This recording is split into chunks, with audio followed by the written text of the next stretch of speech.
È innegabile che il momento più esaltante nella pesca a mosca sia quando il pesce sale a ghermire l'artificiale, indipendentemente dal tipo di pesce o dalla taglia. In quel momento sai che hai eseguito un buon lancio, non hai fatto dragare la mosca, hai costruito e montato l'artificiale giusto e se non sbagli la ferrata e non te la fai scappare, puoi toglierti la soddisfazione di slamare il pesce e riconsegnarlo al suo ambiente.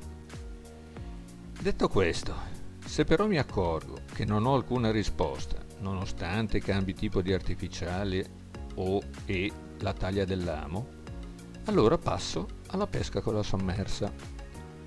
Spesso i risultati migliori in una giornata di pesca li ho ottenuti proprio con la sommersa.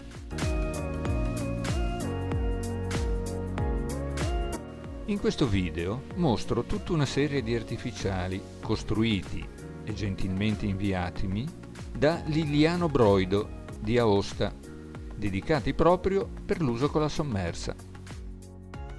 Gli artificiali usati per questa tecnica sono spesso più semplici da costruire e richiedono materiali più poveri rispetto a quelli necessari per una secca.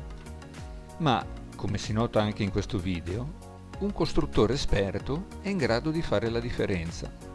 Negli artificiali per sommersa, il corpo è solitamente piuttosto scarno e le ecle sono molto morbide per conferire vita alla mosca.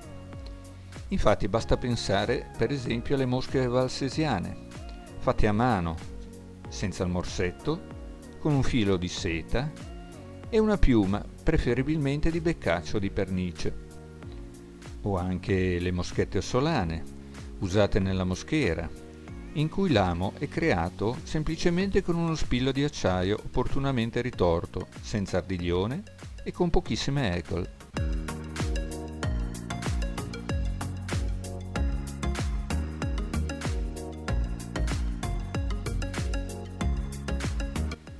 I vantaggi della tecnica con la sommersa non si limitano solo alla facilità e quindi velocità nella costruzione dei suoi artificiali. Mentre con la secca, dopo ogni cattura, bisogna pulire, asciugare, eventualmente siliconare l'artificiale, se non addirittura sostituirlo, con la sommersa, sganciato il pesce, si è subito pronti per un altro lancio.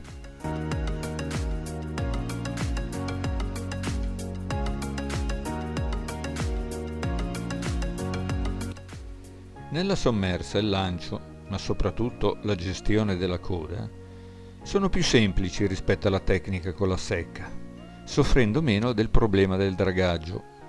Quindi è tutto più facile? Non proprio, perché mentre con la secca basta non perdere di vista l'artificiale per accorgersi dell'attacco del pesce, con la sommersa, soprattutto se si pesca a salire, non è così semplice capire quando è necessario ferrare. Un'ottima vista e un paio di occhiali polarizzati sono spesso l'unica arma vincente. I prossimi 3 artificiali sono stati costruiti da Liliano, riscoprendo un montaggio particolare, ideato da W.C. Stewart nel lontano 1857.